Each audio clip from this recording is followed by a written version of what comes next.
Hello guys, welcome to Joji kitchen. நம்ம இன்றைக்கி எதை பற்றி பார்க்க போகிறோம்னா கறி தோசை அதுக்கு தேவையான இன்க்ரீடியன்ட்ஸ் இதெல்லாம் எடுத்து வச்சுங்க. கடாயை ஆன் பண்ணக்கப்புறம் எண்ணெய் ஊட்டினக்கப்புறம் எண்ணெய் சூடானக்கப்புறம் நம்ம வெங்காயத்தை எடுத்து போட்டுக்கலாம். வெங்காயத்தை போட்டக்கப்புறம் நல்லா வதக்கி எடுத்துக்கலாம்.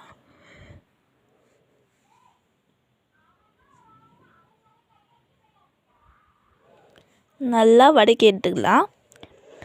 அதுக்கப்புறம் இந்த மாதிரி ஸ்டேஜுக்கு வந்ததுக்கப்புறம் நம்ம இஞ்சி பூண்டு பேஸ்ட் எடுத்து போட்டுக்கலாம். நல்லா வதக்கி விட்டுக்கலாம். நல்லா மிக்ஸ் ஆகணும் கைஸ் இஞ்சி பூண்டு பேஸ்ட்டு. அதுக்கப்புறம் கொஞ்ச நேரத்தில் நம்ம தேவையான அளவில் உப்பு எடுத்துக்கலாம். உப்பு போட்டதுக்கப்புறம் நல்லா மிக்ஸ் பண்ணிங்க. அதுக்கப்புறம் ஒரு ஃபியூ செகண்ட்ஸ்க்கு அப்புறம் நம்ம பச்சை மிளகாவை போட்டுக்கலாம். நல்லா மிக்ஸ் பண்ணிக்கலாம். பச்சை மிளகா போட்டதுக்கப்புறம் அதுக்கப்புறம் நம்ம அரைச்சி வச்சுட்ட தக்காளி எடுத்து நம்ம இப்போ இதில் போட்டுக்கலாம். அதுக்கப்புறம் நல்லா மிக்ஸ் பண்ணிக்கலாம். கொஞ்ச நேரத்துக்கு அப்புறம் நம்ம மஞ்சள் தூள் எடுத்து போட்டுக்கலாம். மஞ்சள் தூள் போட்டதுக்கப்புறம் நல்லா மிக்ஸ் பண்ணிக்கலாம்.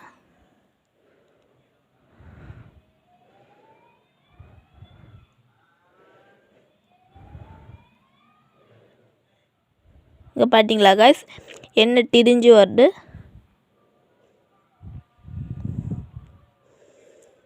பார்த்தா அவங்களுக்கு தெரிய வரும். அதுக்கப்புறம் நம்ம சின்ன சின்னதாக நறுக்கி வச்சுட்ட சிக்கன் நல்லா எடுத்து அதில் போட்டுக்கலாம்.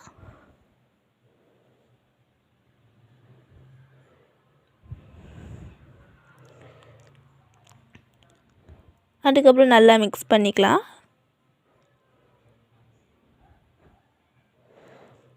அதுக்கப்புறம் தேவையான அளவு மிளகாத்தூள் போட்டுக்கலாம். அதுக்கப்புறம் இந்த மாதிரி ஸ்டேஜுக்கு வந்ததுக்கப்புறம் பெப்பர் போட்டுக்கலாம். நல்லா மிக்ஸ் பண்ணிங்க.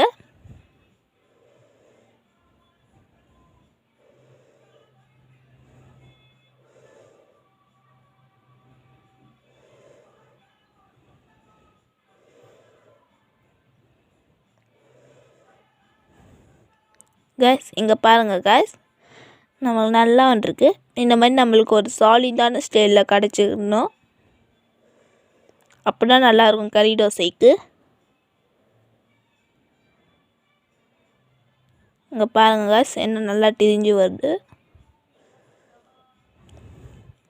இந்த மாதிரி ஸ்டேஜுக்கு வந்துடும்னா கைஸ், லிக்விடாக இருந்தால் நல்லா இருக்காது. ஓகே கைஸ், அவ்வளோதான் நம்ம கறி தோசைக்கு தேவையான கறி மசாலா.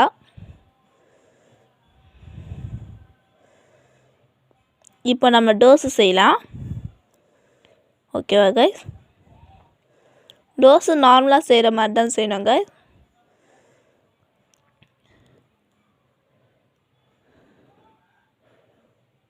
தோசையை சுற்றி எண்ணெய் ஊட்டினாங்க அப்புறம் அதை மேலே க்ளோஸ் பண்ணிக்கலாம்.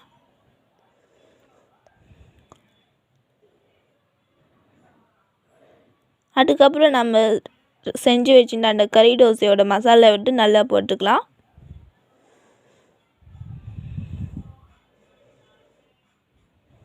நல்லா ஸ்ப்ரெட் பண்ணி விட்டுக்கலாம்.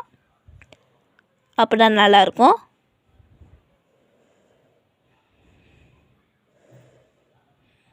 க்ளோஸ் பண்ணி வச்சுங்க ஒரு 5 செகண்ட்ஸ் வரைக்கும்.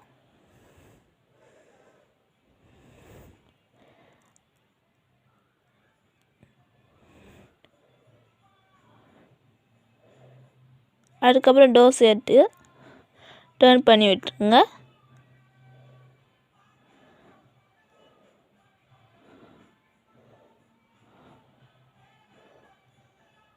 அதுக்கப்புறம் கட் பண்ணிங்க கைஸ்.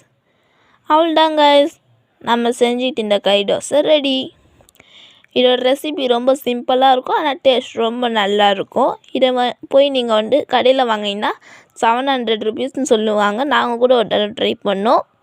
அதோடு நாங்கள் வீட்டில் செஞ்சு நல்லா ஒர்த்தாக இருந்துச்சு. இதை நீங்கள் ட்ரை பண்ணி பாருங்கள் கைஸ். Okay guys, thank you.